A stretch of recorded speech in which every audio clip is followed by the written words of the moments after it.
What's up, everybody? Wait, where's Soul? Oh, does it smell like a little bitch in here? Oh my God, he actually done it. Oh yeah. Oh my. Okay. Well, in that case, what's up, everybody? Welcome to the one-man show of I'm taking to the table. No, I'm joking. Yes. Wow. Big man title. Okay. Let me just set everything up first. First off, welcome everybody to the first, not to the first episode, but to the review episode of Taken to the Table, hosted by Wrestling Republic. Obviously, I am joined by the freshly crowned Soul. Welcome to the show, Soul. How you doing this glorious day? Fucked. Fair enough. I can understand why. For those that don't know, I haven't been following Wrestling Republic on Instagram. First off, what you doing? Make sure you follow us. Soul it has was not only watching the show, he was actually there in person watching the pay-per-view of AEW Revolution, and then you can understand why he is probably his voice is very hoarse and just probably still amped up from all the energy that he's given to the pay-per-view. So yeah, very much so. And not only that, he's also got the AEW Championship right there. Right there, he stole from Hangman Adam Page. Well, so it was confusing with two Adams in the ring. So I thought up a bit. I'm sure. But of course, we're going to be obviously talking about the pay-per-view that's happened last night. Obviously the fallout, what could possibly happen afterwards. And we're going to do obviously give our overall rating of the pay-per-view as well. Some other additional news. There's a major injury that we've just found out as well regarding a top AEW star, as well as a certain game company is having major talks with WWE games. So we're going to obviously look into that. And yeah, exactly. but yeah, that's all. Say again. I just said I hate that company. Don't we all? But yeah, we're going to be obviously going into all that. But without further ado, let's take it to the table.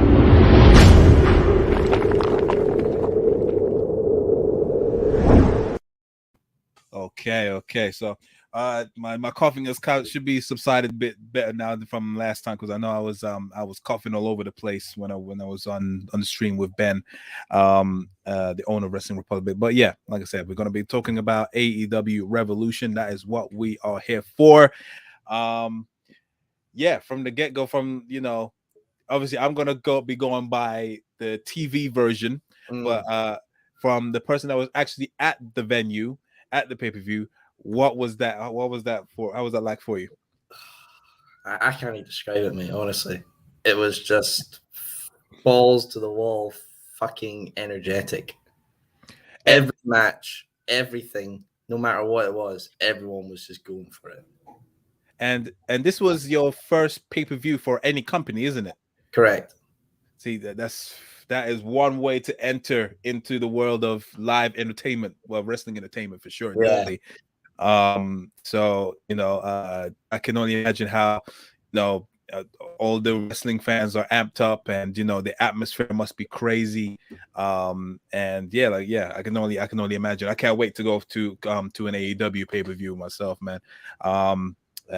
And yeah, hopefully one day you get to obviously go to a WWE pay-per-view and hopefully compare the two and see what they are like. But I'm not itching for it. You're not itching for WrestleMania? You're not itching for WrestleMania? Okay, fair enough. But yeah, from the TV perspective, for our less common folk, we had to obviously watch it on TV. But it didn't take away the fact that the show was freaking solid. Obviously, I was a bit hesitant to because of how lengthy the pay-per-view was. I was getting flashbacks of WrestleMania 36, 2019's one. And yeah, that was absolute dumpster fire. But I think it didn't really feel that long. I think each match didn't really outstay its welcome. And yeah, there was like a lot of memorable moments in quite a few matches as well, which we're gonna obviously go through.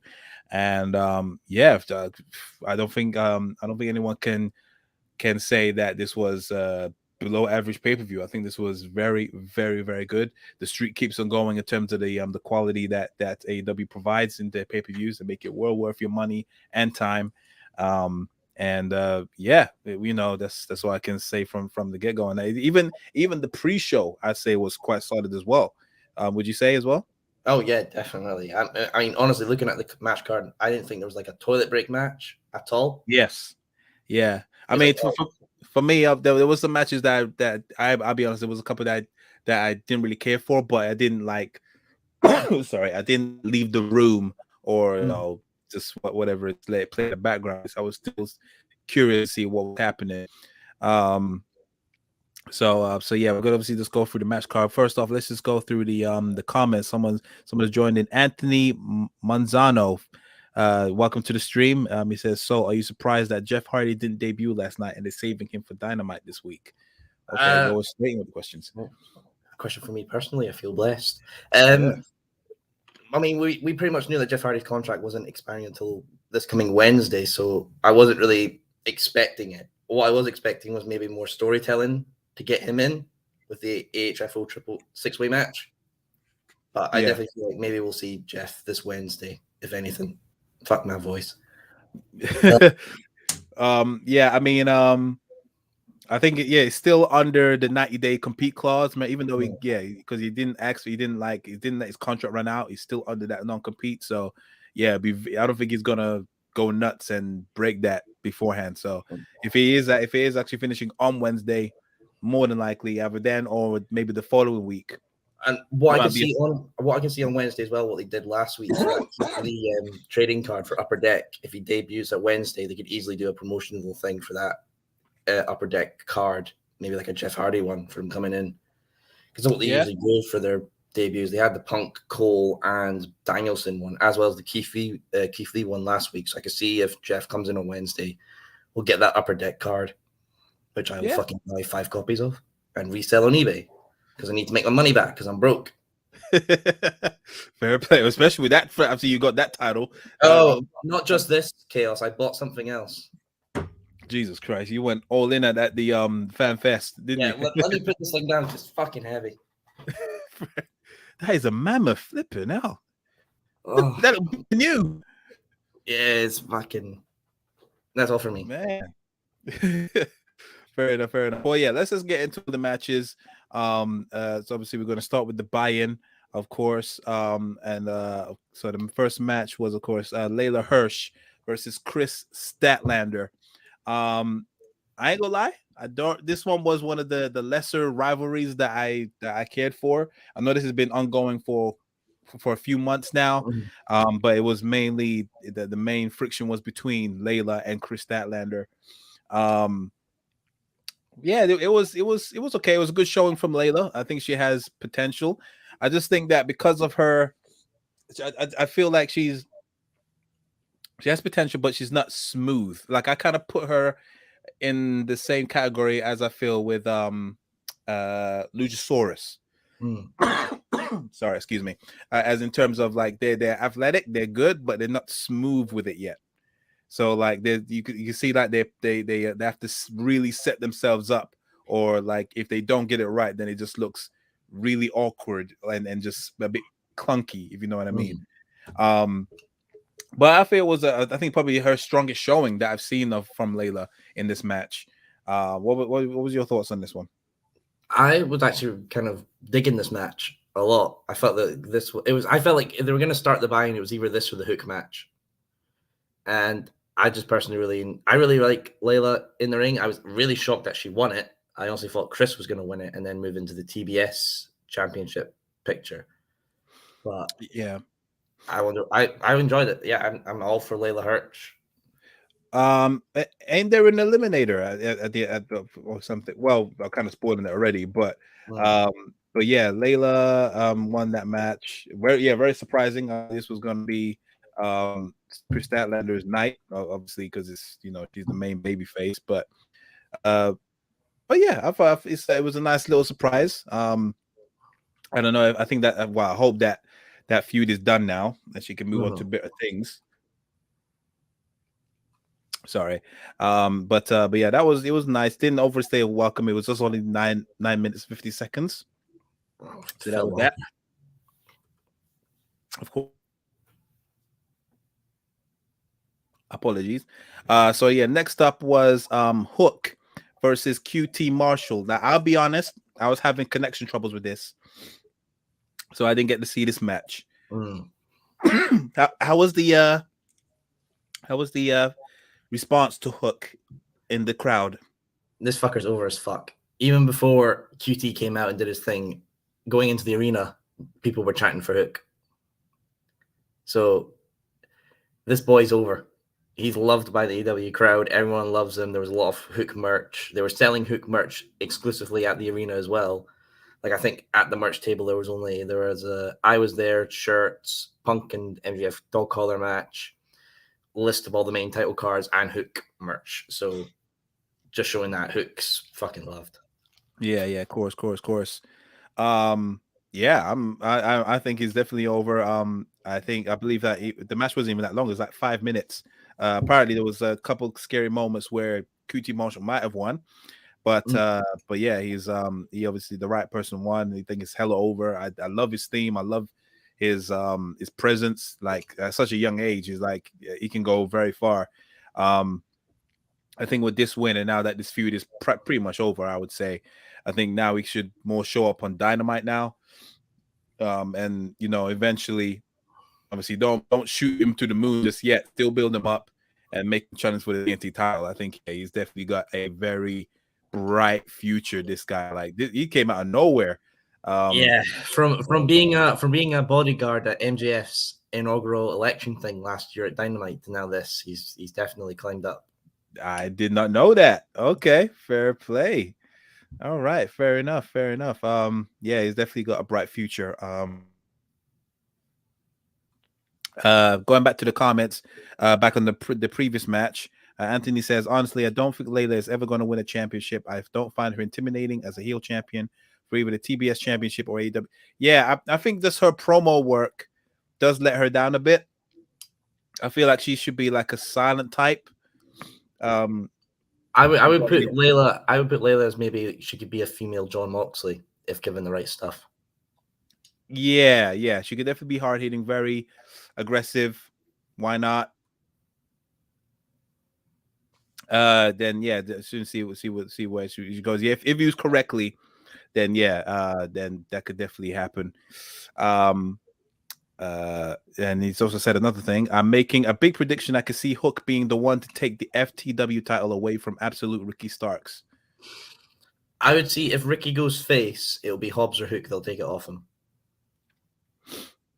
Yeah, I think probably eventually that team Taz is going to fall. They're going to collapse eventually. So yeah, FTW title could be, but if the FTW title doesn't really mean much these days. Like it's not even part of the it's not an official title. Yeah, it's like I think that's just the whole concept of it though, because it's Taz's title from ECW and it's meant not to be recognized by any promotion. So I think it's a hard one. I like the title. I think it looks good. Like I would happily lose all my money and buy a replica of that one and then be forever broke. But ever since Cage, it felt big with Cage having it. Cage? Did he have it? Yeah, Brian Cage. Oh, Brian Cage. Oh, I was thinking Christian Cage. I forgot about Brian. Sorry, my bad. I was confused. Okay. Yeah. It did feel a bit more meaningful with him when he had it, and he kind of embodied the FTW statement. So, yeah, with Ricky Starks up have it. Yeah, I can't take it that seriously. Maybe that's why. But yeah, who knows? Yeah, I wouldn't mind him having the FTW title. Why not? So yeah, then the final match. Oh, in between then there was a little tease of Kenny Omega. So did this happen on the video feed? So when we were in the arena and when Chris came out, Kenny's Titantron hit instead of I was looking at it and I was like, oh, that doesn't look like Chris. And I saw Kenny's silhouette doing the pose. I was like, that's fucking Kenny. What the fuck? And it just went straight to Chris. I was like, all right, okay. And then Tony came out, and I thought like, oh, is this going to be like a swerve, like a signing or something like a wee like, oh, they're going to swerve us and do something. But then fucking Kenny's team hit, and everyone lost their collective shit. Like there was people running in from the line upstairs, throwing their beers to the side, trying to rush my to their God. seat to get see Kenny. Like those $14 beers were worth less than seeing Kenny Omega. And oh my God, I would imagine how pissed they would have been when the scum of the earth, Don Callis, came out. Don Callis. Yeah, he trolled everyone, and yeah, just a fake tease. I'm pretty sure yeah, he's definitely due to come back. He's probably going to come back just before Double or Nothing, I'd say. To carry on this Civil War stick that's happening. But yeah, that happened. But then obviously after that, there was of course the next match was the House of Black versus Eric Redbeard, Penta Discero, and Pac, which was also another solid match, I must say. This was good. It was nice to see where like Eric mixing up with all his former, well, most of his former WWE colleagues, with Buddy and obviously Alistair and Pac. Yeah, good chemistry all around. I thought, yeah, this was a solid tag team match. What was it? How was it like for you? Mate, Eric Redbeard and fucking Brody King are big meaty men who are fucking don't give a shit. They were over as fuck, just slapping each other and fucking hard hitting moves. And it was yes, like, but yeah. All in all, this fucking slaps. I was happy with this. Yeah. I kind of do. I wish this was on the main card. I mean, maybe, but I mean, the fact that we got to see it when it wasn't really announced until Rampage, I think it win. I got my money's worth. Yeah, definitely. It lived up to the hype. It could have definitely stayed on the or been put on the main card. But yeah, it was still solid enough to obviously have everyone that's watching on YouTube and everything just get hyped up and maybe possibly buy the pay-per-view if they weren't really sold on it. But yeah, it was nice. It was a very nice match to get the crowd going. And then yeah, it was I think it was the House of Black that won, wasn't it? Yeah, House of Black won with Malachi splitting miss into Eric Redbeard. Yes. I think. Yeah. Was it Brody who went for the pin, or was it Buddy? Yeah, it was Brody. It was Brody. Yeah, he hit the running knee, the jumping knee, I should say, and then Brody hit this. Definitely, like it was like some weird pile driver type of move, and then yeah, took out Eric. But yeah, it was cool, and it lives up to their new slogan, "The house always wins." Mm-hmm. Yeah, everyone looked strong in the match. Very, very well done. And yeah, that was pretty much the buy-in show. So that led up to the start of the main card, which was of course starting with Eddie Kingston versus Chris Jericho. Now, I want to know your thoughts on that. What was your hype level coming into this match? I was feeling pretty good at the House of Black, but I was actually like I downgraded myself because I thought the AHFO and Sting Darby match was going to start it off. So as soon as fucking Fozzy hit, like things went from 3 to fucking 14.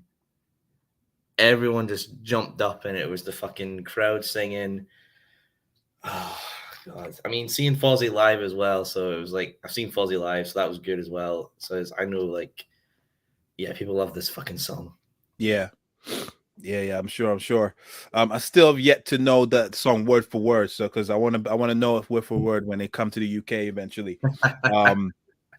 But yeah, I thought this was if it weren't for the promos that they had, I would have not cared for this match.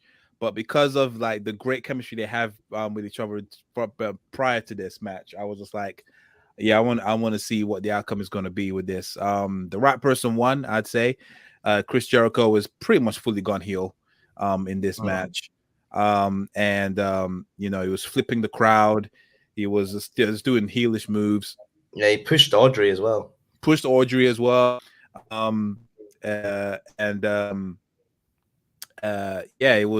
he did like numerous code breakers to Eddie. He did the but then obviously Eddie Kingston persevered, hit multiple spinning back fists, and then he did like some weird submission that got the win. He was surprised at the end. He was just like, "Did I win? Are you serious? Did I freaking win?" And then yeah, he went out and said like, "Hey, you promised, at the end of the match, if I won, you're gonna shake my hand." And Chris Jericho said he couldn't do it. He said he just can't do it, and he walked off. People are saying this was a bit of a surprise. Do I think it was? No, not really. I thought he was either going to walk away or even do a low blow. Instead, he chose to obviously walk away, and I guess the story continues. Were you happy with the finish? Yeah, Eddie needed this, and I like Eddie as well, so I was happy. It's still over. Oh fuck yeah, the crowd loved that motherfucker so much. Yeah. I honestly felt like when at the end they were going to do the shake the hand, it was going to be a recreation of that Shawn Michaels Jericho Mania. Yeah. Like, oh, here it comes. And then we got swerved again, so it was a swerving night. Oh yeah, almost literally as well, which we'll get into. So yeah, that was a nice little start off to the night. Next up was, I believe it was the triple threat tag team match between Red Dragon, Jungle Boy and Luchasaurus, and Young Bucks. Now, are you surprised? Like everyone's moaning about like, oh, when it comes to multiple tag team matches, AEW is like, so it's a spot fest. It's a spot fest. Now, I'm not saying that this one didn't have spots, but I think they were evenly spaced out. And yeah, the combination, the chemistry is absolutely insane. Like, what was it like there? Mate, no one was sitting down for this match. Everyone was on their feet, fucking hands up in the air, and oh my god, I want a 60-minute match with Red Dragon and Young Bucks now. Yes, yeah, 110%. Yes, I'm definitely there. Like, obviously, the breakdown was going to happen. Like, they were trying to have this teamwork thing, and but ultimately, communications broke down. Obviously, at the end of the day, they're going to go for the title eventually. And it was just absolutely great. There's too many crazy spots to really count. The one that sticks out in my mind is the super kick with Kyle just flying back on the ropes and coming back up and then down and then up, and then he just went for a double takedown. Yes, that was fucking great. Another one that I like was when Jungle Boy ran up and he did a what is it? It was a Hurricanrana. Yeah, Hurricanrana. And then he did a German suplex afterwards. Oh, seamless. This fucker. You look at every single guy lined up there, even Luchasaurus. I know people shit on Luchasaurus as well, but he was fucking pulling. This was his best out, and I actually tolerated him the most in this match. I think everything was worked out perfectly for him. 110%. Just look at that. I just fucking it was beautiful. I want to see more of this shit. Like, people shit on Luchasaurus and all that shit, but the man fucking pulled all the stuff. That was probably his best outing ever. Yeah, definitely. Even though he slightly messed up the ending, because I don't know if you saw it from your angle, but obviously when he did the spinning kick on one of the Jacksons, he didn't connect it. He actually Nick, or was it Nick or Matt? One of them. He actually had to reach out his hand for it to somewhat connect, and then that's when they set up the backdrop into a power bomb.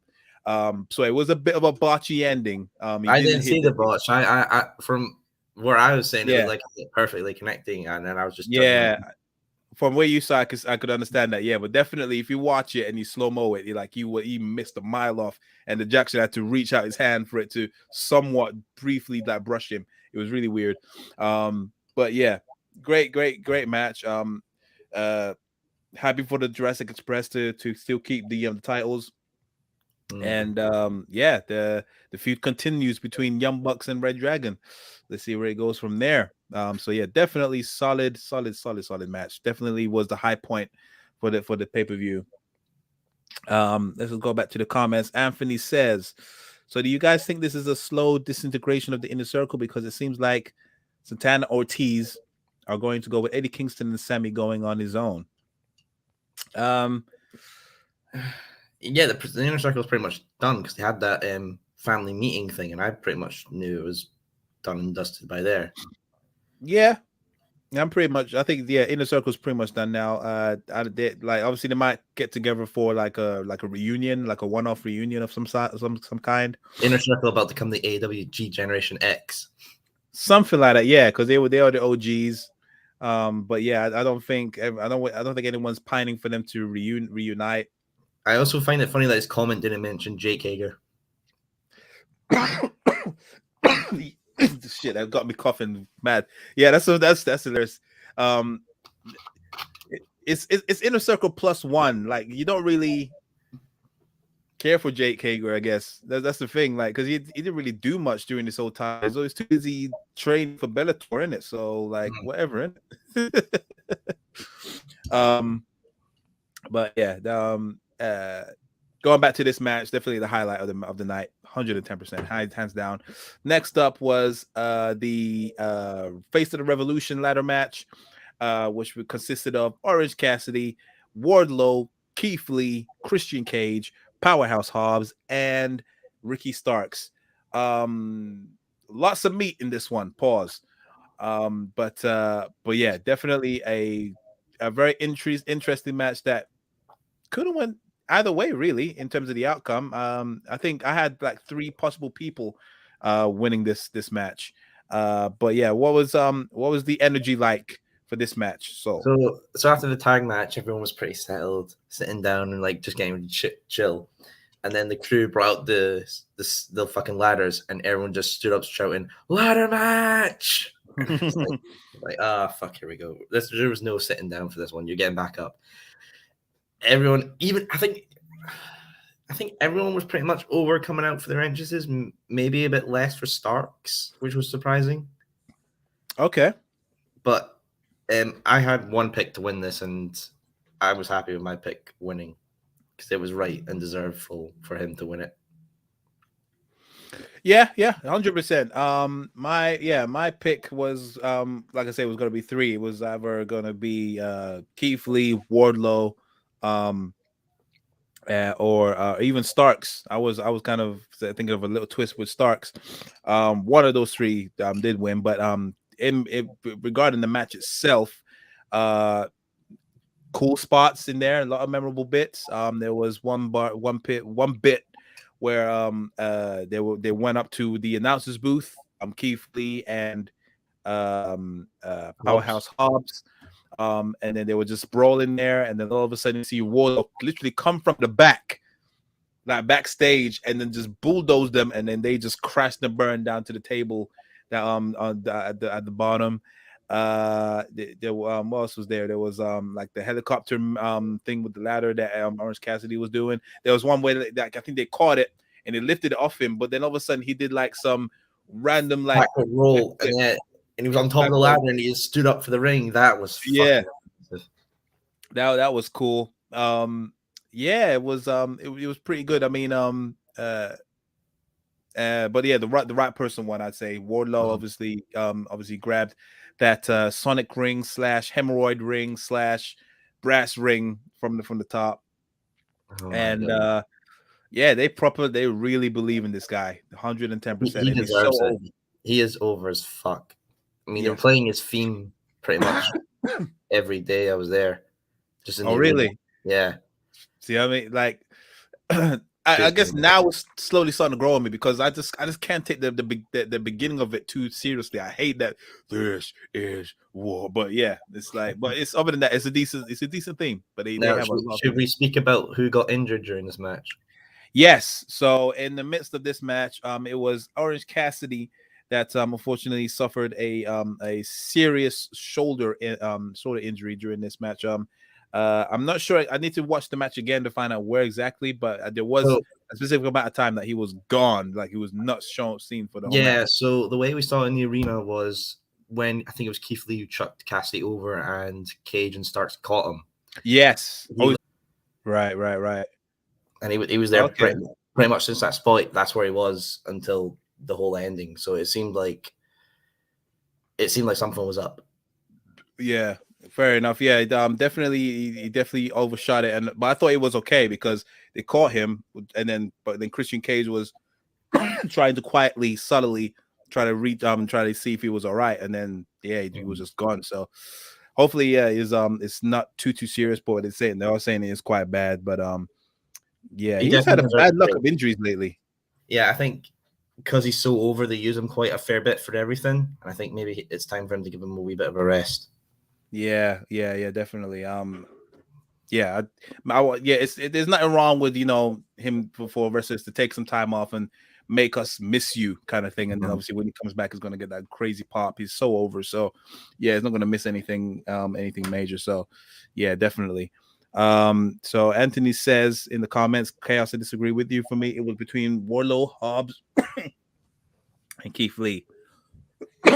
Oh man, sorry, apologies. Fair enough. Everyone has their picks. We're allowed to have different opinions. We can be as fickle and as non-fickle as we want to be. 100%.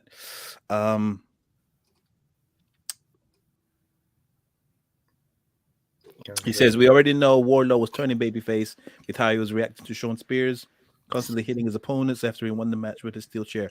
Yeah, fair enough. Yeah, but I feel like him getting the TNT title shot also reflects the storyline with his contract with MJF, because technically Wardlow isn't all elite. Remember that.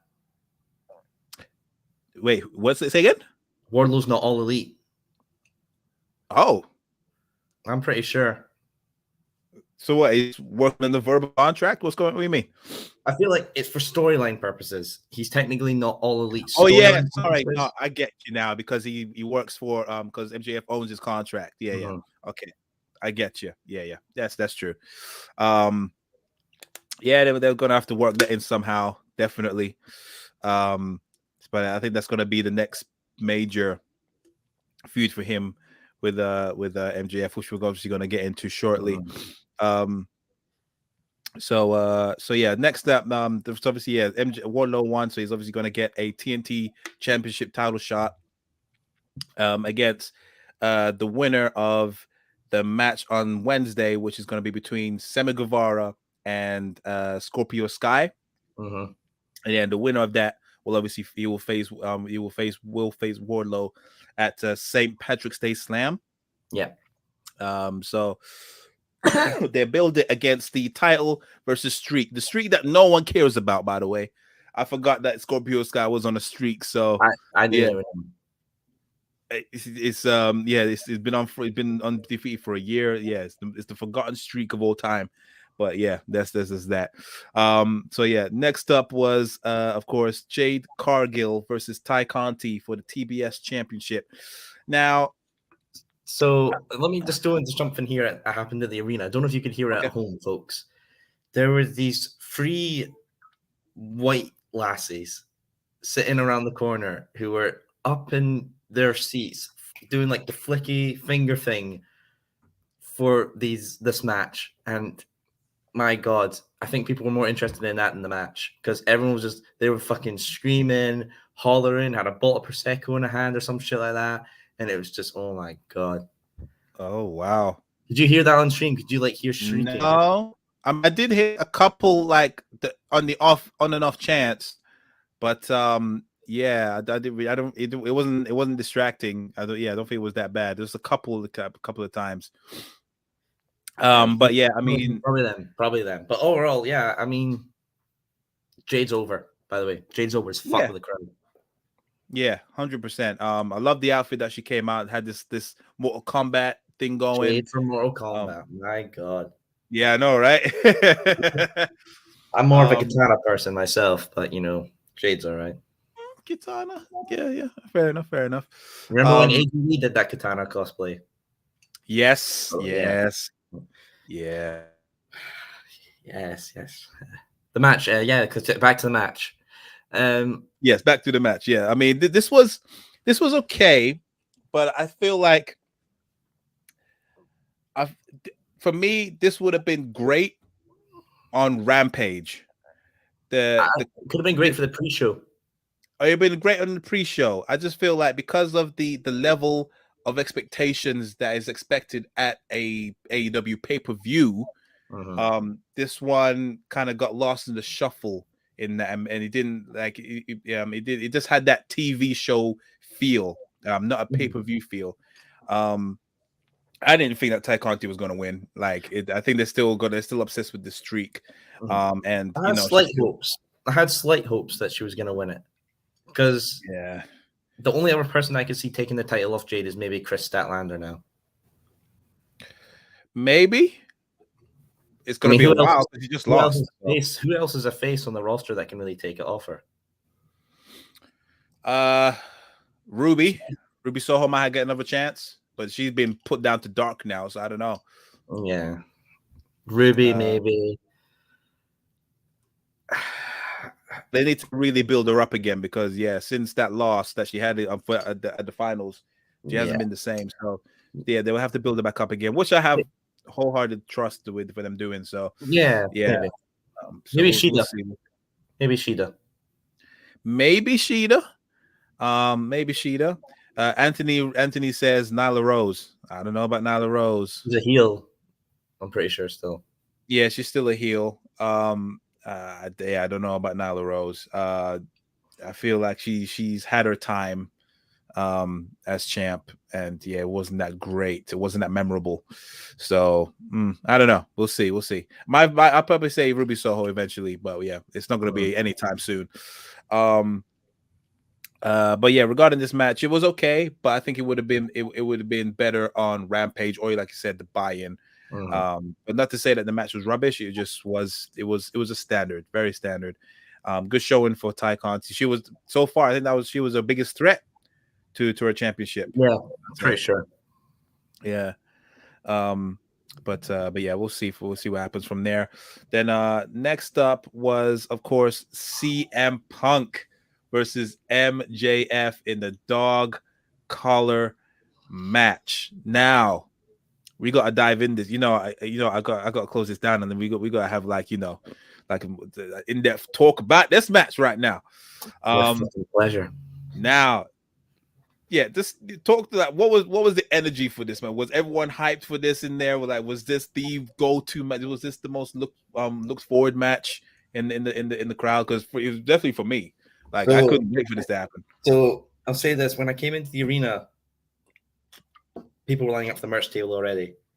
And by the time I came out after this match, all the CM Punk versus MJF dog collar match t-shirts were sold out. Jeez.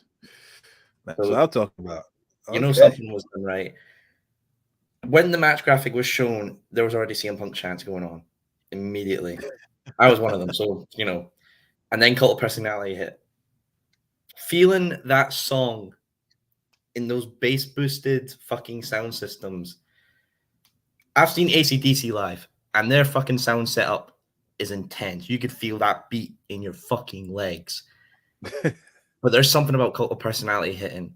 A song that I've seen on all these past pay-per-views in WWE, everything, but just hearing it live was fucking exceptional. The experience I cannot describe wholeheartedly.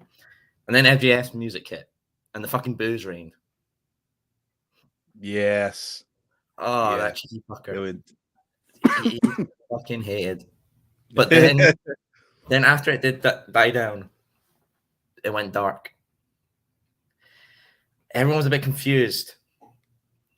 And then the boom. Misery Cantata. AFI Red. Punk's ROH theme. Yep.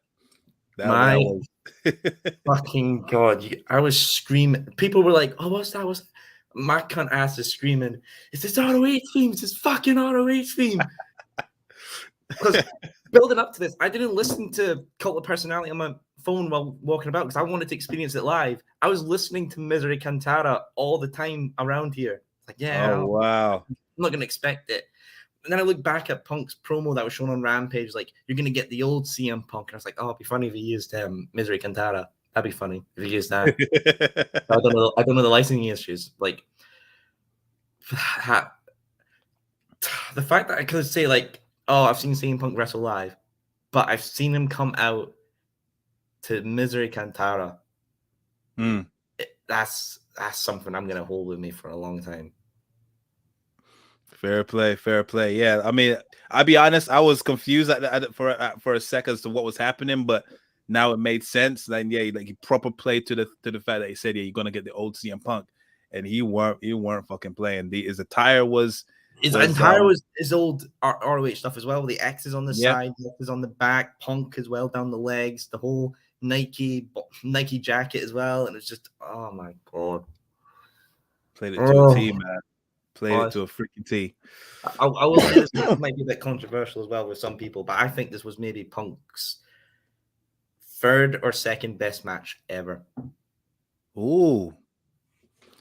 I mean, in terms of, if you put in also with the terms of the storytelling and everything in the promos, I wouldn't disagree with you. I would not disagree with you. If I had to say Punk's best 3 matches, him and Cena at Money in the Bank, yes, him and Joe 2 at ROH, and this. Okay. Fair play. Yeah. 110% Punk and Cena. This one more of his most memorable ones. Yeah. I would have to see Joe, him against Joe at ROH. Definitely have to see that. But yeah, it was everything was just done perfectly. The storytelling was great. They were shouting at each other all constantly. Like I remember MJF was asking for a mic, and he even shouted to the guy, "Give me a fucking mic!" Oh, did you hear that on the stream? We were all like, "Oh, he swore! Oh, it was a Proper swore." And then Tony was apologizing profusely, saying, "Sorry about that. Did not mean it," or whatever. And then he was he comes down to Punk, and he's like, "Oh, you left me. You're gonna leave us again." And then Punk's just like, "Eat shit, Max," and just fucking eat shit, Max. Yes. It was just absolutely great. Obviously I saw a lot of people talking online saying like sometimes a bit too slow at parts, but I think that was just obviously for them to play to their injuries, because there was body parts being shattered and crushed and everything. MJF's hand was getting crushed. MJF's hand was done in. Punk's right knee or left knee was done in as well. Yeah. It was absolutely the pacing and the storytelling was absolutely fucking great. And then obviously it was to the point where MJF was literally crying out for Wardlow. He was crying out for Wardlow. Was he? I couldn't hear that shit, man. Oh, that just makes it better. It was what you didn't hear it? No, I didn't hear it. I was too busy fucking trying to see him Punk. Oh, fair enough. Yeah, he was crying out for Wardlow, and then eventually comes out all dappered up. Someone said like it looks like a chihuahua with a 10-inch penis. He's got that swagger walk. He's won his title shot, and he's coming out like, oh, it's my. That's what I'm saying. Yeah. So he's coming out, and then MJF is asking like, "Give me the ring. You know what you need to do." So he's all searching for the ring, and he's like, "Oh shit, I think I lost it. I don't know. I can't find it. Whatever, I can't find it." And then eventually, CM Punk like yanks the chain, gives him a GTS onto the thumbtacks afterwards, and then lo and behold, guess what? Wardlow finds the ring in his right pocket. I mean, you know how tricky them things can be. Like, you know, they're very finicky. Fucking the worst. You know, yeah, absolute worst. He was just like, well, what do you know? And he just plops it right at the edge of the ring, and then looks off. And yeah, it looks like Wardlow has officially turned face. Now, Vince, this is how you build stars. Mm-hmm. You remember? This is how you build stars. Don't just randomly just give them an icy title and think that everything's okay. You know, this is what you call long-term storytelling. This is like, come on. That Wardlow face turn was the biggest pop of the night. That's what I'm saying. That is what I'm fucking saying, man. This is long-term investment into people that you care about, and don't always rely on Goldberg for Saudi Arabia. Anyway, so yeah, he leaves it there. CM Punk is obviously laughing to himself. He picks up the ring. He's obviously saying him to like get over here, and then he's like flips him off. MJF pretty much spits in CM Punk's face. He was like, "All right, doesn't matter. I'm going out my way." Yeah, I'm going out my way, and then he just wrecks him with the right hand. 1, 2, 3. CM Punk wins. Now, I was fine with either man winning with this. I thought deep down it was going to be CM Punk because he needs to get his win back. Mm-hmm. It would have been a nice little Swerve. Obviously, if he never wins against MJF, that would be 3 times. But yeah, if CM Punk won, I would have not minded. But yeah, it was absolutely a great finish, great end. And now the way he was signaling, it looks like he's going for the title next. So fuck yes. I think it's definitely do it while he's still hot. Let's see what happens. But yeah, I mean, were you fine with the outcome of this match? Of course, you were fine with the outcome of this match. But of course, I was originally thinking MJF was going to win him into the title picture with Hangman, but now that they've done the Wardlow face turn, I feel like MJF and Wardlow is what we're getting next for those two guys. Yep. And if Punk goes in the title picture, are we going to get heel Punk? Maybe it's the only way for him to because he's not like to get the title. You can't be all happy go lucky. You gotta be pretty. So you could definitely get a heel. But I don't give a shit. But now I'm also wondering about what's going on with Hangman, because the reception that he was getting in this match was a bit interesting, which we'll get into afterwards. But yeah, I'm definitely here for CM Punk versus Hangman Adam Page. That is, keep on delivering these major stars to Hangman. He's done Danielson, he's done Archer, he's about to do Cole. That sounds so weird. Give him Punk. That's a big name.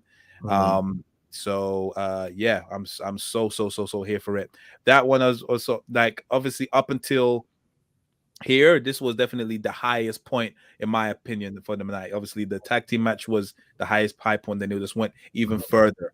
And yeah, this was definitely probably my in my personal opinion, the match of the night, I would say. Yeah, it was definitely yeah, 100%. Okay, so that was that match. Then I think it was shortly after this. This is when there was an announcement that came out.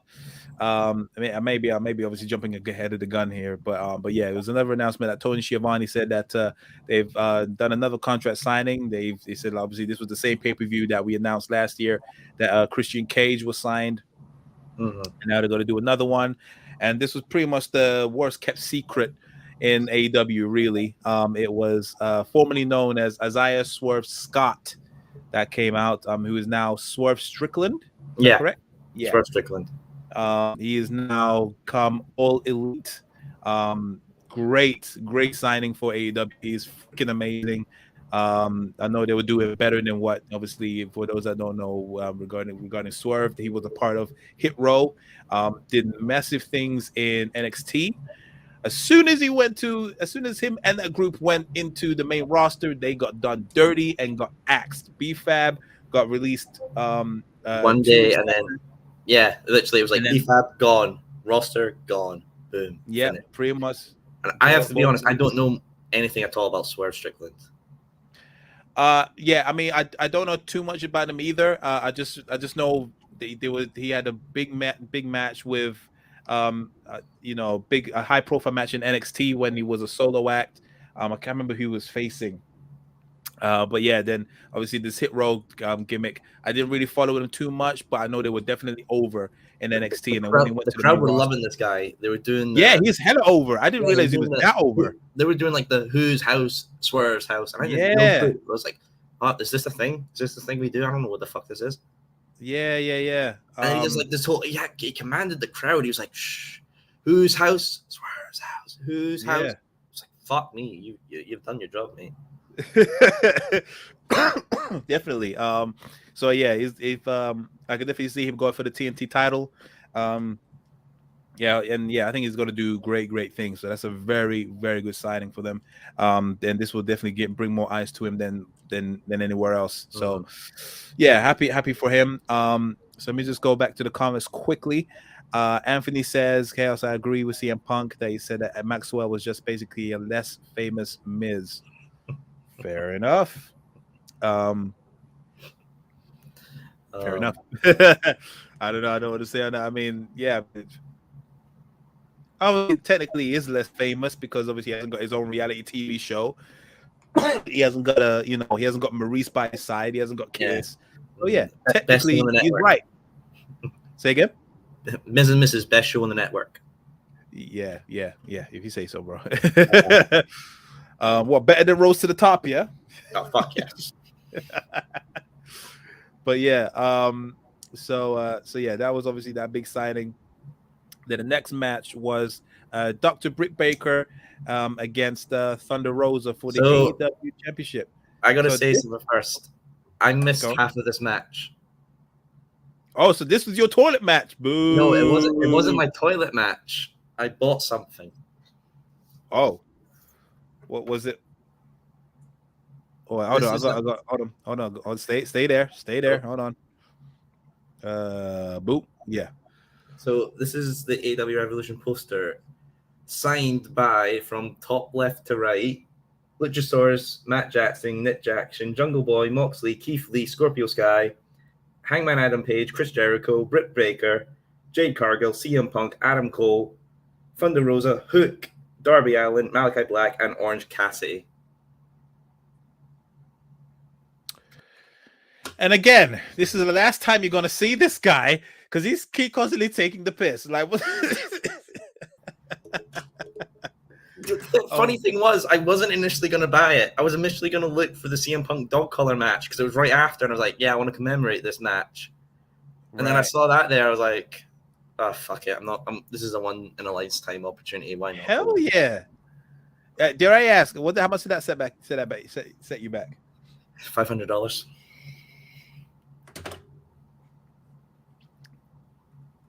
Hold on.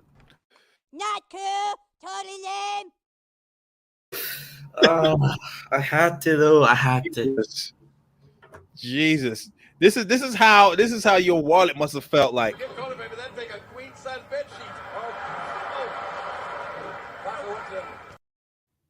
Nah, I think my wallet's more Paul London getting fucking closed down guys. Oh man, sorry, apologies. Damn, I didn't think it was that bad. That's the same amount as a freak. That was how much I paid for the world heavyweight title. That was more. Way fucking. Oh Jesus! All right, fair enough. But I lost. Yeah, apparently there was a new belt unveiled, and I had no fucking clue. Yes, I even got it right here. So you got a nice upgrade. This is the new women's title. Fucking imagine me coming, like, I saw Thunder Rosa's entrance and Britt Baker's entrance, like, oh, that's fine. Come back, and then I see pretty much like the last 10 minutes of the match or something like that. And I see this new thing get lifted up. I was like, what the fuck is that? It's bigger than Britt Baker. It was huge. But this is a nice upgrade. I am feeling this title. It is much better than the original one, in my opinion. The 2 penny. Yeah, the squash flat two pennies. Yeah. I felt this was a nice upgrade, definitely more fitting of the you could take it more seriously. Mm-hmm. It was befitting. Now everyone's been very divisive about the overall winner of this match. People are saying like, okay, it's Britt Baker. She needs more meaningful wins. People are starting to be actually getting sick and tired of Britt Baker actually keep on winning. Not in the crowd, mate. DMD was over as fuck still. Really? Okay, fair enough. Yeah, it's been very divisive online. Again, when I say online, I'm thinking Twitter. And when you say Twitter, you take everything with a grain of salt with Twitter. I was expecting Thunder Rosa to win because I feel like she's the one that has to take it off Britt with their history and storyline, as well as our hometowns next week as well in Dynamite. This week at Dynamite is her hometown, I'm pretty sure. So yes, we're all lined up pretty well, but apparently she got injured at Dynamite last week. Okay, could have fooled me. I think she did quite well. Yeah, I mean, who knows? I mean, yeah. There was definitely a lot of moments where, like, Britt was definitely holding her title by a thread. Like, there was numerous times where she was out for the count. She tapped out as well at one point. But there was a lot of interference from both Jamie Hayter and Rebel outside. Yeah, that was the lowest point of the match. The crowd. Yeah, there was a lot of shenanigans. 100%. But again, I think that's why people are getting sick and tired of Britt Baker, because before, like, it feels like she can't stand on her own. She has to rely on these people, but she's good enough to actually defeat people on her own. But yeah, for some reason, I think because they feel like she's been watered down because she gets help from these two guys, that she feels like a coward champion, when I think she doesn't have to be a coward champion. No. So I think that's why people are getting a bit sour on her. But if you say that she was still over in the crowd, then yeah, they'll obviously take that into perspective. But yeah, but God knows what's going on. I don't know when or if Thunder Rosa is going to get a chance again. I thought this was the perfect time for that to happen. Mm-hmm. But yeah, I was fine with whoever to win on this match. So Anthony says, I'm fine with Britt winning the match, but how she constantly keeps on winning, how she constantly keeps winning is annoying. I understand she's a heel, but she can't win on her own merits without help. Well, yeah, that's exactly why I said.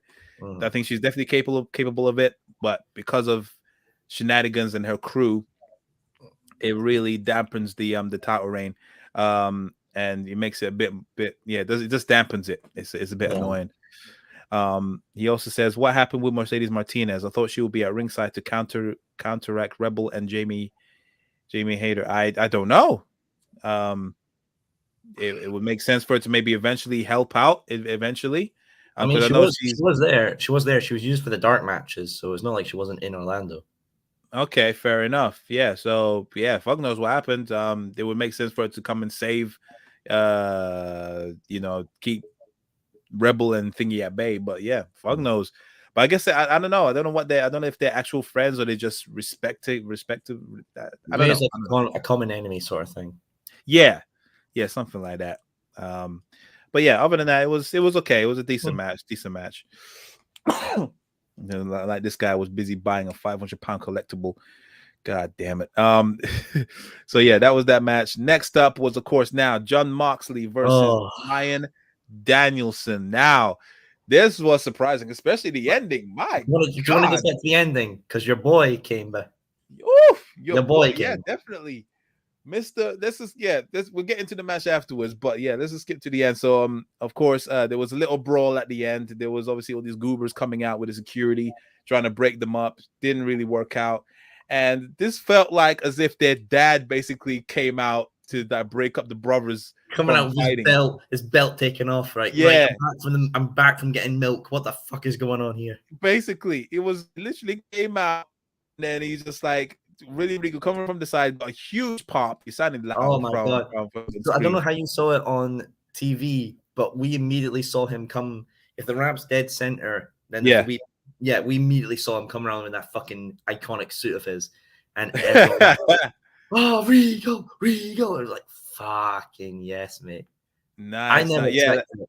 The most unexpected thing of the night.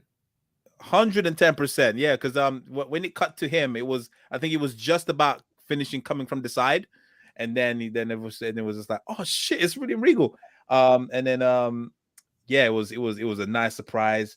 He came up and he basically was trying to keep the peace with both Danielson and Jon Moxley.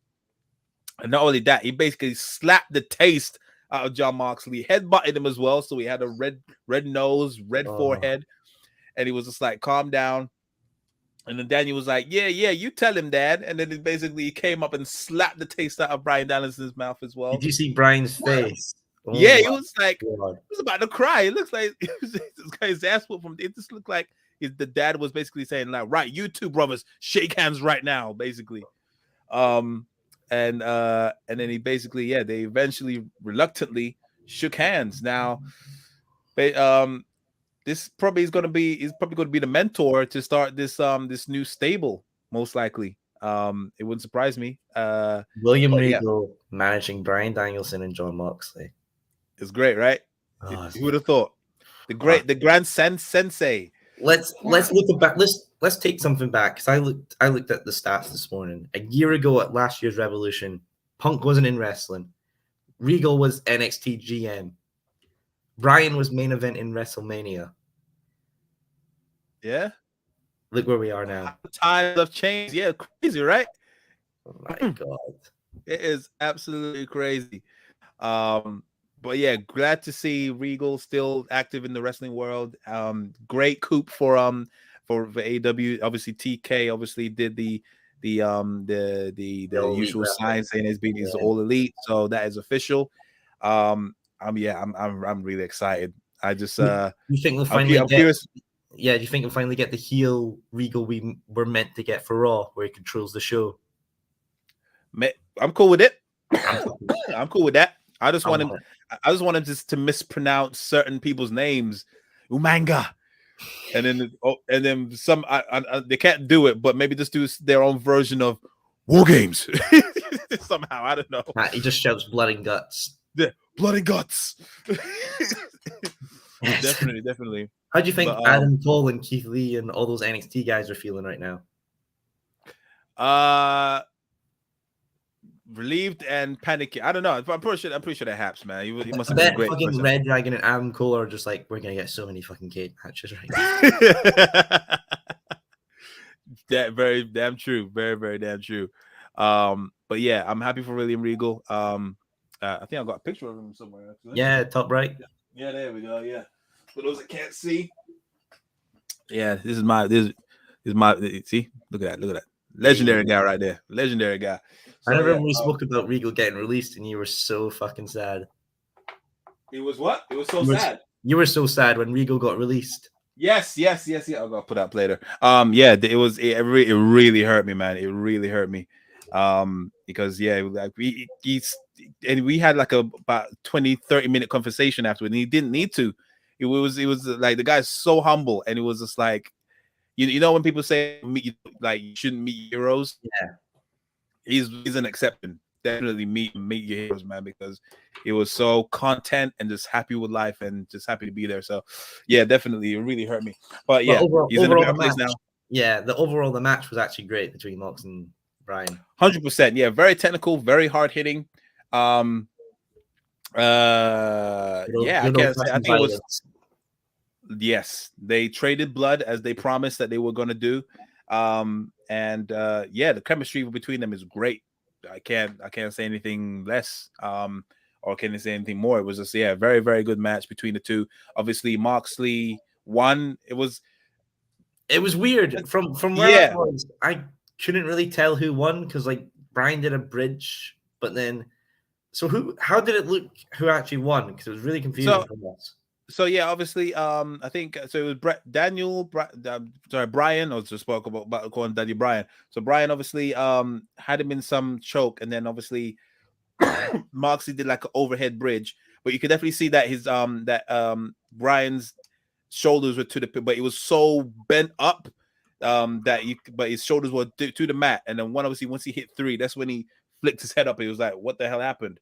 Like, why did you do that?" kind of thing. So it wasn't really like a bad finish. It wasn't a bad finish. It was unexpected, right? But it was because I was thinking of something more definitive finish. But yeah, no, it wasn't a botched finish or anything like that. It was definitely a clean pin. But it was what kind of owner sold it was that Brian wasn't struggling like he was. You know when people do them kind of things, they're trying to like wiggle out of it, but he just sat there. And then he just waited till the pin was done, and then he complained. It was kind of weird. I think that's what people kind of was not sure about it. But yeah, overall, it was expecting anything less from the match. It was great. Anthony says in the comments, Soul and Chaos. With Regal getting involved in the storyline with Danielson and Moxley, do you guys think this is setting up a tag team, or is it a slow burn to a stable with these two guys? I'm hoping it's more of a stable than a tag team. I want them to expand it. I feel like it will be like a mentorship pyramid. Regal at the top, instructing Brian and Mox, giving advice to them, and then Mox and Brian will pass that on to the guys who are going to take under their wing. Yeah, that's what I'm thinking. I would rather much see that 110%. Another thing I would like to see with Regal as well, if possible. I would like to see Tony or someone be the GM of AEW, and then Regal maybe goes and be the GM of ROH. I don't know if I want to see official figures anymore, man. We got them. I'm so burnt out of them because of WWE. Yeah. That's what I'm saying. I'm tired of we're still getting them now to this day, with Sony Deville. I'm just burnt out with them. But Regal's so good as a GM. I know. He's good, but Will we see Not him yet. in the ring? Can he go in the ring? Nah. Have you seen that belly of his? Nah, man. He's a dad now. He's got an uncle belly now, man. Nah. He's good. I even asked him when I met him. He's like, do you feel that itch to get in the ring? And he was like, no, I don't miss it. I think I've done my time and I'm content with everything I've done. Anyway, Regal's great on the mic anyway, so whatever he's gonna do, he'll be great for AEW, and he could just do great promo classes on psychology with the younger guys as well. Yeah, absolutely stupid for the WWE to get rid of him, but WWE's got a WWE in it, so yeah, that was that. So yeah, that was great. What was this? If Regal is the importance of Moxley and Danielson setting up a stable, who do you guys think will join in your opinion? Daniel Garcia. Daniel Garcia, Lee Moriarty, 110%. I could see Brock Anderson joining as well. Why not? Yeah, I'm cool with that. Actual wrestler, like people that wrestling technicians and brawlers. No flippy dippy shit for Brian and Moxley. Yeah. Maybe even what's that? Wheeler Yuta? Because I feel like he's out of place at this moment. He needs a home. I had Layla Hirsch in there. Layla Hirsch, yeah, I'm cool with that. Yeah. But then again, you don't want to make it feel like I don't know if you're really following them. The Diamond Mine. I know. I guess who fucking Diamond Mine. Yeah, wasn't Roderick Strong their leader? Yeah.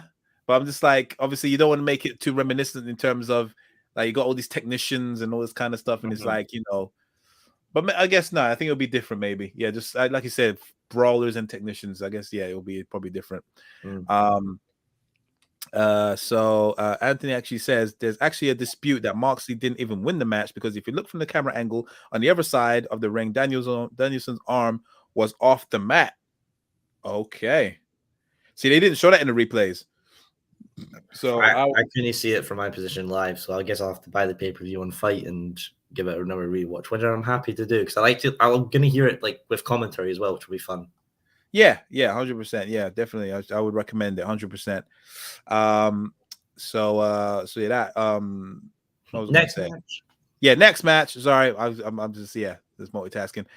So yeah, next match was of course the Tornado Trios match, which consisted of Hardy, Andrade El Idolo, I always get his name wrong, and Isaiah Cassidy versus Sammy Guevara, Darby Allin, and Sting. Now, considering that this match didn't really have much of a story, it was kind of like it was, it was kind of thrown in very randomly, in my opinion.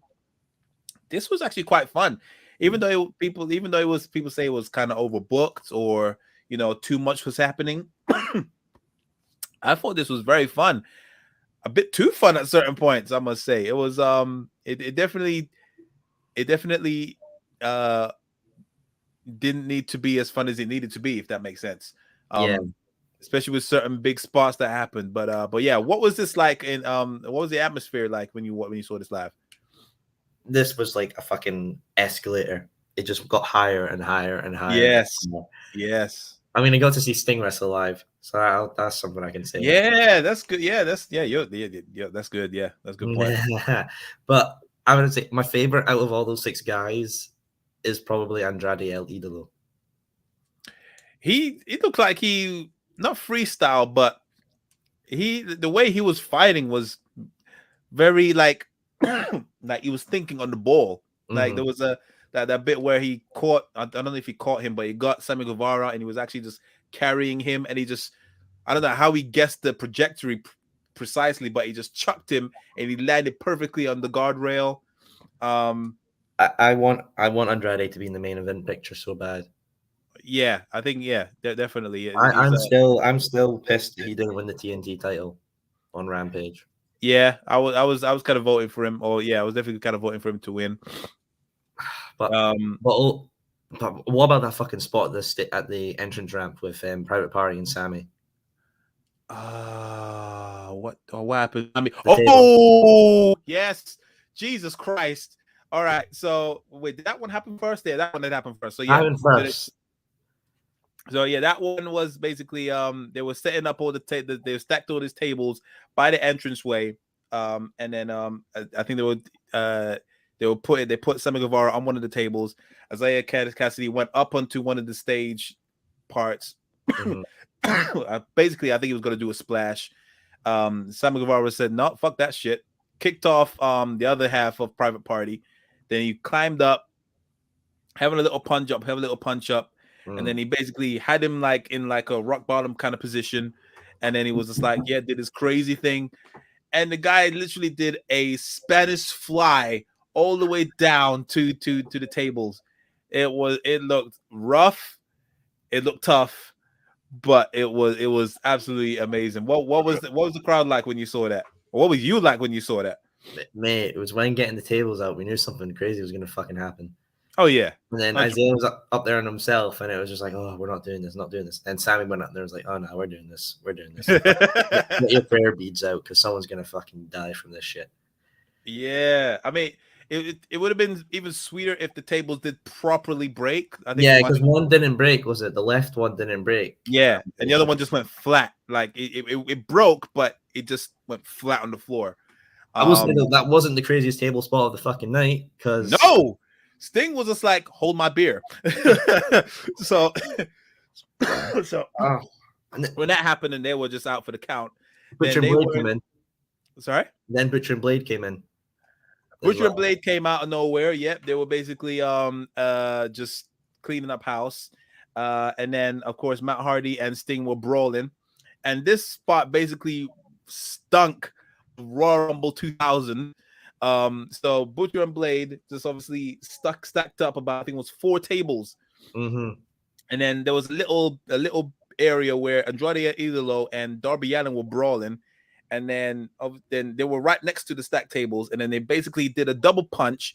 Darby Allin fell, but then Andre El Idolo fell onto one of the stack tables. Sting basically was fighting off Matt Hardy up on this upper bit, and then he eventually knocked Matt Hardy out of the way, said, all right, you're out of the way. And he just looked at the crowd. He was just like, fuck it. I believe I could fly. And then he just literally, that hang time was crazy. He proper jumped and flew all that 3 and crashed through 3 out of the 4 tables. You remember when people were saying, oh, Sting's too fragile in the ring? Yeah, he was just like, fuck all that noise. I am Sting, bitch. And he just completely took out Andrade El Idolo along with 3 tables. And it looked fucking sweet. I thought they were gonna dial back on this stuff with the madness that happened with Matt Hardy a couple years ago. Because I was worried. I thought Matt Hardy was gonna do the bump, and I was just like, yo. But then Sting took on amongst himself, and yeah, it was a great spot. Very, very good. Very well done. What was going through your mind when you saw Sting starting to fly? How is this 61-year-old doing this? The guy was literally looking at the crowd, hair all frazzled, looking like flipping Doc Brown from Back to the Future, and he just freaking flew off. And it was the hang time, like that was a great height. That was a big height. But yeah, he pulled it nicely. And then after obviously when all that madness happened, they had to bring it into the ring in order to defend. The match had to be a pin or submission in the ring. And it ended up being between Darby Allin and Matt Hardy. He was about to do the twist of fate through the chair. Darby Allin obviously reversed it. I think he threw the chair into Matt Hardy's throat, and then he did some move. And then he eventually did the coffin drop, which was also one of the downers on the match. He undershot it, or maybe Matt Hardy didn't get in position quick enough, and he barely touched him. It was really weird. But yeah, eventually Darby Allin and Co got the win with that, even though it was the botched finish. But yeah, what did you think of this match? Provided how hectic it was. Yeah, way better than it needed to be. 100%. I thought this would have been on a buy-in. Because like especially how there's no story. They tried to build it's some story into it with the TNT match on Rampage, but yeah, it just all came out of nowhere. But I'm happy for it, and yeah, it earned its co-main event spot for sure. Yeah, man, fucking well. Very, very, very well done. But of course, it came to the main event, which was of course Hangman Adam Page versus Adam Cole, baby, for the AEW World Championship. Yeah, I'll just what was your thoughts on this match? It blew my expectations out of the way. Okay. What was the crowd like for Adam Cole? Over as fuck. Baby was loud as shit. I can imagine. Yeah, definitely. I thought this was definitely good. Much better than I thought it was going to be. I think it could have went either way. I would have been fine with Adam Cole winning. I would have been fine with Adam Page winning. Yeah, it was back and forth. Obviously, there was numerous attempts that he was trying to do the Page was trying to do the buckshot lariat. There was numerous times where when Cole was trying to go for the Panama Sunrise. There was some interference from Red Dragon. They tried to set up a table outside. However, it went to Page's advantage, and he basically did the dead shot onto the table, which looked brutal. I've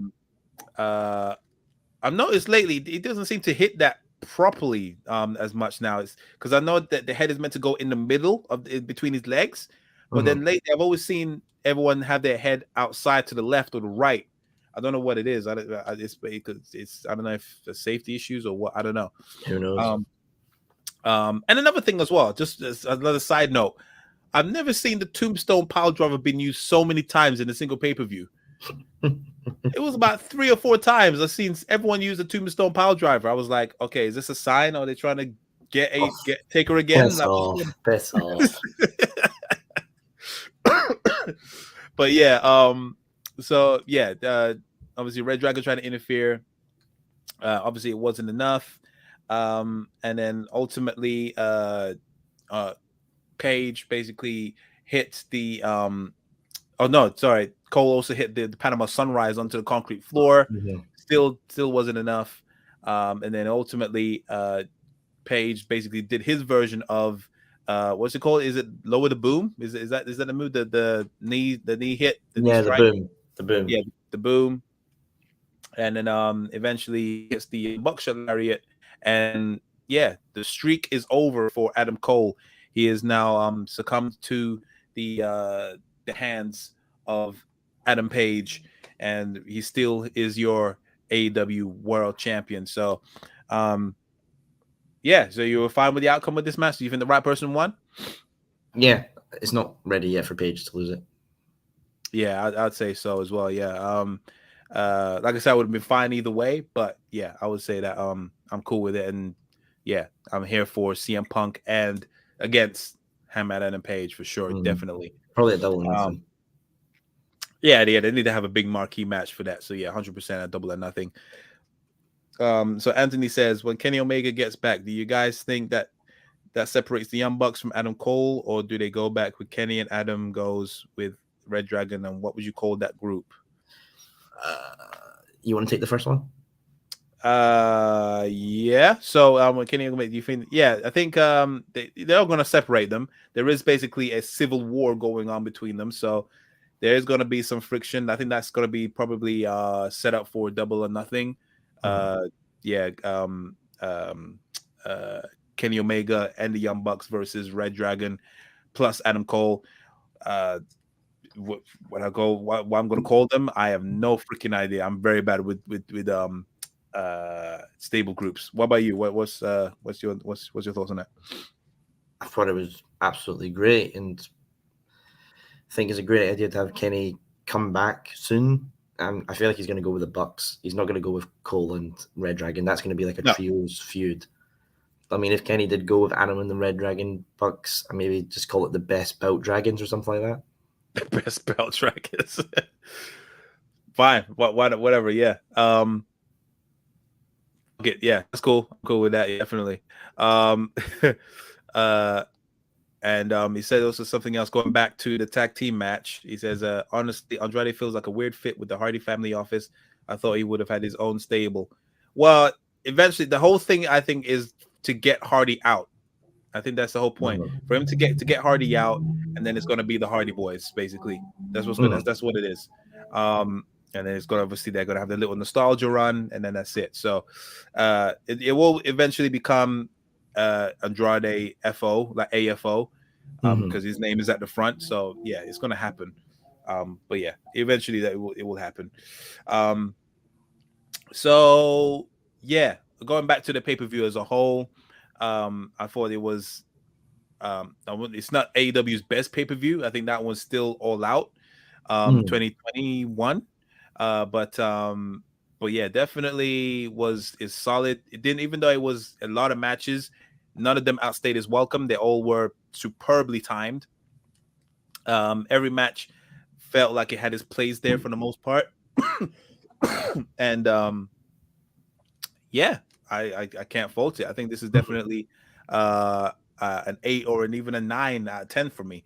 What about you, Soul? I think because I was there live, I have a bit of a bias. So Understandable. Best AEW pay-per-view is close. Is that or All Out 2021? But in terms of ranking, I'm going to give this a 9.5. Oh, God damn it. Yeah, you are being very biased. Fair enough. Obviously, yeah, with the atmosphere and, you know, everything else. Yeah, I can't say that this was the best one because, I mean, it's very hard to beat CM Punk's first match and 2 debuts from non-secret debuts of Bryan Danielson and Adam Cole. It's very hard to top that. So yeah, I think definitely this is probably the top three best pay-per-views of recent memory. Yeah, you know, I'm gonna give it a solid 9, 110%, 9. I'll just say here, there's some breaking news just coming in just now, Chaos. FTR are now opening to take independent bookings. What the fuck does that mean? So it looks like, as well as their AEW appearances, they'll be taking bookings from elsewhere as well. Okay. So we can maybe finally see FTR in NWA or anywhere else. Oh, so it's finally FTR versus the Briscoes. Hopefully. Oh yeah. I got their message right now. So they've said all Cash and myself have ever wanted to do is wrestle, but just wrestling isn't enough. We've talked on countless interviews about how important leaving a legacy is to the two of us. When speaking of legacy, it's not just a buzzword. We absolutely mean it. To leave that legacy, and to prove where what all of our heroes and peers say, we have to wrestle the best teams in the world. At the end of the day, when it's all over, we want all our fans to proudly be able to say FTR was the best. And saying that, we've decided to take a select few independent bookings. Our agent handling our wrestling match bookings will be completely separate from our agent who handles our appearance bookings. We love wrestling and we're extremely excited about the match possibilities we can have in the future. Cash and I hope we can continue to build on the legacy we've carved out for ourselves. Okay, so there you have it. And as people saying, I saw book FTR and thought y'all were leaving AEW. That's why I was worried, but okay. All right, so no panic. It's fair enough. No panic. Yeah, why not? Go out and leave. And that's one thing that I'm sure they're happy that they're not with WWE because they can go wherever they want. They could do whatever the fuck they want with Tony Khan's blessing. And there's the trust there that they ain't going to like bash the company or show them in a bad light. So yeah, that's very, very good move. Happy for them. Why not do some dream matches? I don't know who, like, besides the Briscoes, I'm not sure who else they would try and face. What, Enzo and Cass? Yeah. Matt Cardona and Brian Myers. There you go. That's Oh, they could show up at GCW. Yeah. Yeah. Okay. Fair enough. I don't know Impact Wrestling's tag team division. I don't know if even they have a tag team division. They don't really talk about it that much over there. The Good Brothers, the Design. They've got a few. Motor City Machine Guns, maybe. Yeah. That's about. But fair enough. Okay, yeah. I'm happy with them. Let's see what happens. So yeah, that's what we have on that. Now, let's top it all off or to finish it off. In terms of wrestling news, for those that actually watch or play the WWE video games, there is now talks between WWE and one of the a major company that has been voted worst video game company on 3 occasions, two of those times consecutively. It wasn't just worst video game company; it was worst company ever. It was worst company ever. Oh, but there you go then. I mean, that's an awesome distinction, right? Awesome distinction, right? Now, I'm a huge video game head. Like I get all the latest games. I got a PS5, I got an Xbox, all that kind of stuff. So, and I'm looking to get WWE 2K22, which is out this Friday. Let me know in the comments if you want me to pull up Let's Plays on here. Hey, I'm getting it as well, so we could do a versus GM mode. That is, I heard that it's not, you can't do it online though. Isn't that fucking bullshit? No, you could do it's only couch co-op, which is fucking stupid. Otherwise, I would love to do that. I really wanted to do that, but it's been confirmed. Bullshit. So yeah, the way we could do it is if obviously we just share play, but I mean, like, it's freaking weird. Anyway, so yeah, prior to that, WWE. This is coming from Sean Ross Sapp of Fightful Select, and he has said WWE has had talks with EA for future video games. This could be huge for the WWE gaming brand. Yeah, it could be huge, but not for the best reasons. Now, for those that don't know about EA, obviously that's EA Sports. They do FIFA, they do Madden, they do NBA. They've had a lot of controversy by, selling loot boxes to kids, trying to obviously monetize everything. They had a lot of big bust up with regarding the Star Wars franchise, trying to do pay to win schemes. There's huge talks for them to try and get boycott their franchises for other companies to do them right. So yeah, they are famous, but for the wrong reasons these days. But they've unfortunately got a huge stranglehold on the sports industry. Now, the reason obviously that I have a few reservations with regarding this deal is obviously it's EA. And the fact that they're going to pretty much do everything or try to monetize everything that is in there, the loot boxes and flipping my WWE and in terms of Ultimate Team and all this kind of stuff, and they all seem to always put their games on this Frostbite engine, and it's not always great. No, it's only made for first-person shooters, not everything else. But even when it's first-person shooters, it still sucks. Look what happened with Battlefield 2042. Oh god, I heard that was terrible. That game is absolute tragedy. They've killed one of one of their very last great franchises, and it's completely obliterated it. So they used the Frostbite engine on certain games that it just does not work right. Like they've done it on UFC. It's not great on UFC. They put it in FIFA. It always feels the same, looks the same, has the same bugs for years. I mean, look NFL, Anthem. They tried to put on Anthem. Look how big of a flop that was. It's just really, really bad for them. But for some reason, they just keep on pushing it on this engine, this outdated engine. So yeah, it's not a really great look for WWE if they somehow go to, because obviously EA has got the money. They could definitely, pretty sure they can outbuy 2K if they wanted to.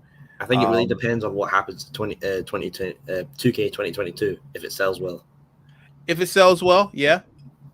And there was talk about them obviously expanding this, obviously for future games. But yeah, it's true. It all depends on 2K22. Oh, sorry.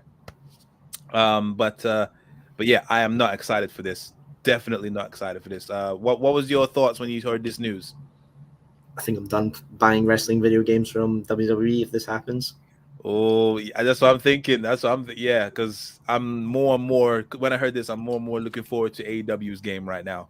That looks like You know, don't be surprised if it might have some teething problems because this will be their first game, but yeah, they're dealing with Ukes, and Ukes has obviously have a great track record with all their previous SmackDown games, SmackDown versus Raw. You know, Here Comes the Pain, all that stuff. well, So, I have an incentive to buy that game because I'll be in it.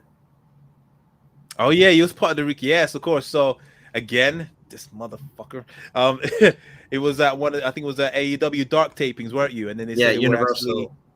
at Universal, and they were announcing that they were actually going to record some audio. And did you see any difference? Were they announcing that they were recording, or did Yeah, they do they came anything out like different? basically before the matches and halfway through. They came out and said, "All right, you guys are going to be recording crowd chants for the video game." So we're like, "Oh, cool, hype!" So they had us chant for, if I remember on the top of my head, Adam Cole, the Elite, Kenny Omega, Sting. Who else? I think that was it. But the big one that was surprising to us was Owen Hart. Oh, but they got the rights to him now. So yeah, Yeah. that makes sense. Yeah. Okay. I definitely think that was all of them. There probably are other ones that I can't remember on the top of my head.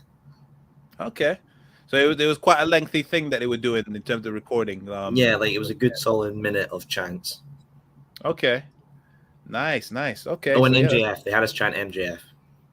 Oh, okay. MJF is going to be a face. Interesting.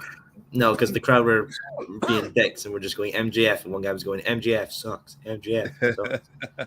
Fair enough. Okay, cool. So there you go then. So maybe more incentive. I'm more looking forward to AEW. I'm hoping it comes out by this year.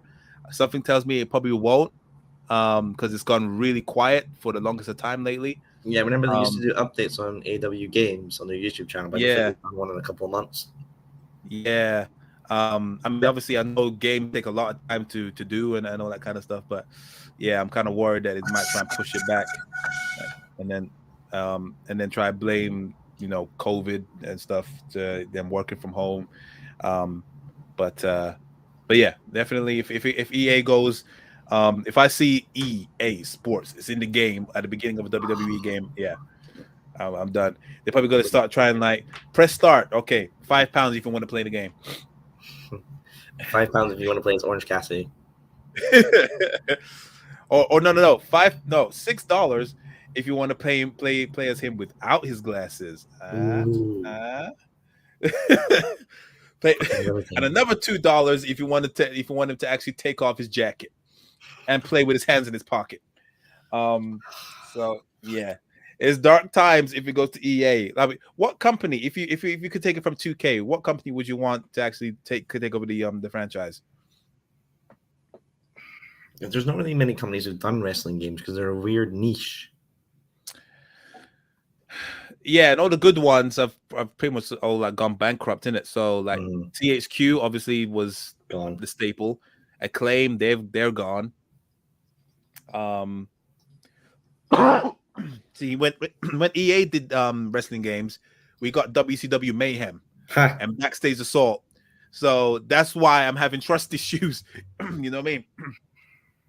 So yeah. If I had to pick a company who I trust to do games well, give it to I don't know if they could though. Insomniac, yeah. I would like, yeah, they'll be very different for them. They'll wackify it. They'll make it very wacky. But yeah, Insomniac in terms of trust issues, and yeah, what other game like what other game company I would give it to?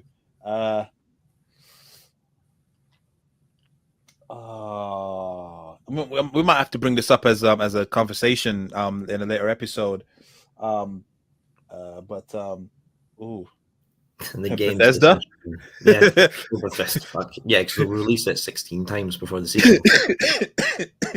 Oh no! CD Projekt Red. That's what I'll give it to. Fuck off. Oh man, an RPG version of WWE, that'd be interesting. Yeah, it'll just be broken, like Raw. It would just be broken, 110%. But yeah, let me know your thoughts in the comments as well, guys. What company would you want to take over the WWE franchise if 2K somehow relinquishes it? Because yeah, I miss THQ, man. I missed them so much for the wrestling and wrestling games. But yeah, c'est la vie, c'est la vie. But yeah, on that note, guys, this has been the AEW review episode of Revolution. I hope you enjoyed it, of course. And as always, thank you very much, Saul, for joining us. It's been a pleasure. I'm just gonna cry about my wallet, pretty much. I'll be crying with you as well, and just feeling the pain, because I know it felt good at the same time, but then afterwards you just like you just hear them faint cries from your wallet, just crying its eyes out.